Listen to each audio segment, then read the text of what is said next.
Olá pessoal, boa noite, bom dia, boa tarde, dependente da hora que estarás a ver este vídeo que trata de estudo completo de uma função. Com o professor Patrick, vamos começar a apresentar no slide onde fomos preparar uma aula que trata de estudo completo de uma função, em que vamos estudar o domínio, ponto de descontinuidade, limite nos extremos, paridade, monotonias, máximos e mínimos e variabilidade, concavidade, ponto de inflexões, assíntotas, gráfico e contradomínio. Nem todas as partes do estudo completo de uma função é possível ser resolvida dependentemente do tipo de função que se trata. Ok, nós vamos ter esse exemplo. Essa função f de x igual a x sobre x menos 2. Primeiro vamos calcular o domínio. O domínio é a função como a função do tipo racional, ou fraccionária, pode ser chamada racional ou fraccionária. Vamos nos focar no denominador.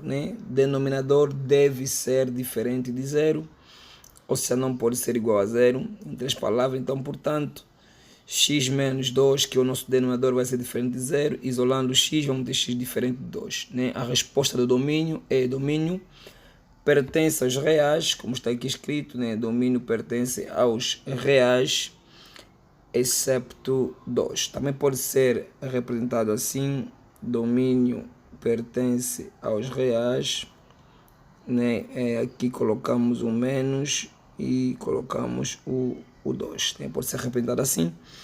Então este é o nosso domínio.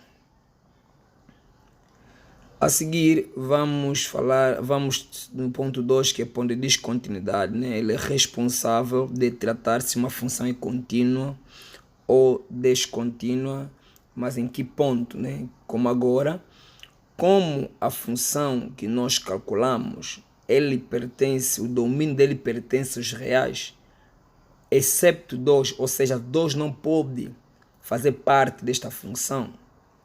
Por quê? Porque nós sabemos que se o 2 entrar aqui, deixa eu ilustrar aqui, se nós colocarmos aqui 2, teremos 2 sobre 2 menos 2, que vai ser 2 sobre 0, que vai dar infinito. Então nós não queremos isso, Nós não queremos infinito, então está descartada essa possibilidade de aceitarmos que 2 pode ser o resultado. Dali, a resposta de ponto de descontinuidade será uma função descontínua, ou contínua, excepto no ponto x igual a 2, ou pode também responder que é descontínua no ponto x igual a 2. Eu vou repetir, você pode responder que a função é contínua em todo o campo real, é contínua em todo o campo real, mas excepto quando x for igual a 2. Ou pode responder diretamente que a função é descontínua no ponto x igual a 2. Vamos avançar. Limite no extremo, que é outro ponto, Ele tem a finalidade simplesmente de resolver limite de uma seção. Limite de uma seção, todo limite quando tende para infinito, tende para infinito, chama-se limite de uma sucessão. Então nós estamos diante do limite de que x tende para infinito, logo será limite de uma sucessão. Só que este limite, ele tem algumas restrições, ou tem uma regra. Então não vamos usar diretamente a regra, em vez de nós levantarmos a indeterminação como na 11ª classe, não, vamos só já aplicar as regras de limite de uma sucessão, Vamos ver aqui agora as regras. Ok, sempre que o limite for do tipo fracionário, nós temos um polinômio, que nós criamos agora, onde o maior grau deste polinômio, é o seu monômio do expoente n, e o maior grau também do h é o m também, O maior grau do g é o n e o maior grau de h é o m. Neste caso, se o n for igual a m, ou seja, se os maiores graus dos seus monômios forem iguais, então o resultado é que são os seus coeficientes, né? Esse valor aqui com esse valor c, a e c está aqui. Tá aqui, né? São esses valores que serão os resultados, quer dizer, os coeficientes que fazem parte deste monômio com maior grau são o resultado. E apertei aqui alguma coisa estranha. Ok, vamos voltar, prontos. Ok, e sempre que o n for maior que o m, então vai ter infinito, ou seja, se o maior grau estiver no numerador, né, então o resultado será infinito. Contrário, né, será zero, ok? Pronto, avançando. Ok, neste nosso caso que nós temos como limite é igual a 1, por quê? Porque nós entendemos que o grau de x aqui é 1, e também o grau de x aqui também é 1, então como tem o mesmo grau, então o resultado são um coeficiente, aqui também tem um subtendido, aqui também tem um subtendido, então 1 a dividir por 1 vai dar este 1, ok? Então nosso limite no extremo é igual a 1.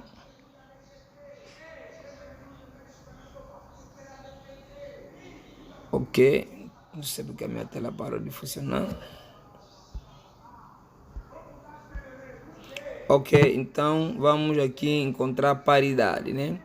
A paridade, como é que nós encontramos a paridade? Nós colocamos o negativo na função e por acaso se a função der igual a função original ou der igual a f de x, a função é par. E se a função der o original, mas deixando o sinal negativo fora, a função será ímpar. Caso as duas condições não servirem, ou se acaso introduzindo o sinal negativo na função e este sinal alterar automaticamente a função, então a função não será par nem ímpar. Ok, então vamos continuar. Vamos continuar.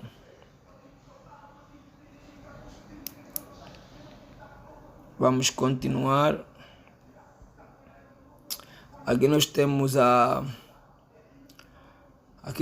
agora a função. Vamos experimentar a função. Vamos colocar lá o sinal negativo. Tá aqui, colocamos o sinal negativo aqui, né? Com que sinal negativo, e aqui também vai ter sinal negativo. Aqui também terá sinal negativo. Então, mas este sinal negativo podemos fatorizar dentro aqui, dentro pode ficar fora e ficar menos x. E aqui também podemos fatorizar também. Se fatorizarmos aqui, vai afetar também esse sinal aqui do meio, né? Senão ele vai ficar então assim, menos fora, então fica aqui dentro positivo, porque tiramos negativo dele, não fica positivo. Aqui também tiramos negativo dele, não fica positivo, né? Então, e depois já temos um negativo no numerador e um negativo no denominador. Negativo a dividir por negativo vai dar positivo. Ok, sendo assim, vamos concluir que a função não é par nem ímpar, ou não existe paridade. Por quê? Porque a função original, ao introduzirmos sinal negativo nela, deu uma função diferente, não é igual, né? Onde está a diferença? Está lá x menos 2, é a nossa função original, agora deu x mais 2, então são funções diferentes, logo não existe paridade. Avançando, monotonia, né? Vamos calcular o máximo e o mínimo, né? Caso existir, né? Tá aqui, a definição consiste em aplicar a primeira derivada, depois igualar a zero, depois igualar a zero esta derivada, esta função derivada, depois calcular o i0. O que é calcular o i0? Significa que vamos igualar o numerador a zero, caso ele der uma função, né, variável. Então vamos colocar lá igual a zero e vamos calcular para encontrarmos as raízes. Ok, vamos avançar. Então aqui nós temos a função. Esta aqui é a fórmula para calcular a derivada de quociente ou de fração. Primeira, o numerador vai derivar vezes o denominador sem derivar, menos o numerador sem derivar vezes o denominador a derivar sobre denominador ao quadrado. Aqui está já a nossa função, né? Recebendo o processo de derivada, né? Então vamos ver que x está a derivar, depois o x menos 2 não vai derivar, menos da fórmula, x deixa de derivar e o x menos 2 fica a derivar, tudo sobre x menos 2 ao quadrado, como indica a fórmula. Então, derivar de x em 1, né? Por isso que aqui, só ficou essa parte aqui, tá aqui. X menos 2. Agora, e aqui também 2 a derivar da 0 e x a derivar da 1. 2 a derivar da 0 e x a derivar da 1. Então aqui ficou também somente x, porque x vezes 1 que deu aqui vai dar x. Agora nós temos aqui uma simetria, né? Temos x menos x, então podemos cortar. Vamos ficar só com menos 2. Então esta aqui é a nossa função. Ok. Só que esta função, nós temos que prestar atenção nisso. Para qualquer valor que x tomar no denominador, sempre vai sair positivo, porque é por causa do expoente par, tá?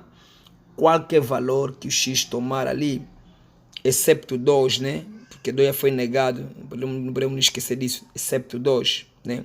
Eu até posso aqui colocar de novo, excepto 2, que assim não podemos verificar, mas qualquer valor que ele tomar, essa função vai ser decrescente. Por quê? Porque aí na parte dele, que tem variável que é a parte numérica, que vai fazer a parte numérica, vai dar valor positivo, sim, mas por causa do sinal negativo, sempre vai sair negativo. Então, essa função, primeiramente, não tem raízes, porque no numerador é constante. Como o numerador é constante, não temos como calcular x, porque ela não tem x, então é constante. Mas no que tange ao máximo e o mínimo, não será possível calcular, porque ele é no numerador que nos possibilita calcularmos o máximo e o mínimo. Como não temos como calcular, e está comprovado que toda ela será decrescente, né? Toda ela será decrescente, porque a função vai dar positivo, com esse sinal negativo, todas as setas serão decrescentes. Ou seja, podemos tomar aqui uma reta, e esta reta apresentarmos de menos infinito a mais infinito. Podemos colocar aqui um ponto nulo, zero, não faz mal, e começarmos a ver que qualquer valor à esquerda do zero, à direita do zero, sempre vai apresentar setas decrescentes. Qualquer valor à esquerda sempre vai apresentar setas decrescentes para qualquer valor de x, ok? Então, isso tem que estar claro. Concavidade, né? Concavidade é um ponto que é a segunda derivada, né? Da nossa função que já foi derivada, né? Quer dizer, do ponto 5 nesse caso. Então vamos derivar de segunda vez, né? Essa derivada vai ser, né? Lembrar a função que nós tivemos foi 2 ou menos 2 sobre x menos 2 tudo ao quadrado. Então essa função aí vai ser derivável de novo, né? Então a sua derivada vai estar da seguinte forma. X a derivar, olha aqui, eu esqueci de colocar, vou colocar aqui agora, né? Aqui tem que ser ao quadrado, tá?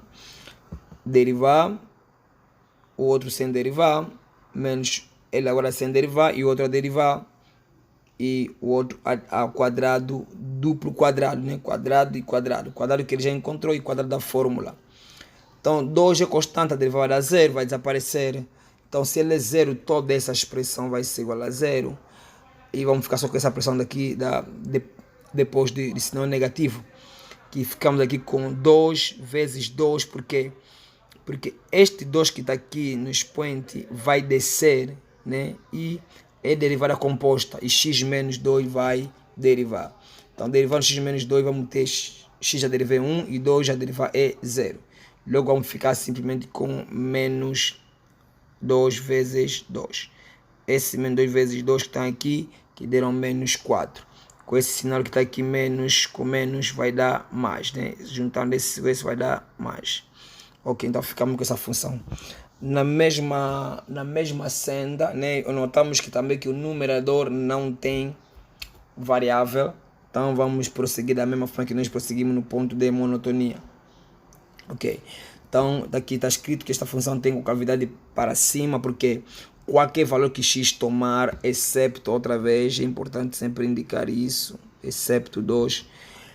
Essa função agora vai sempre positivo, né? Porque não tem nenhum negativo fora, então sempre será positivo. Quando a função é positiva, ou é maior que zero, nas concavidades, diz que concavidade para cima, né?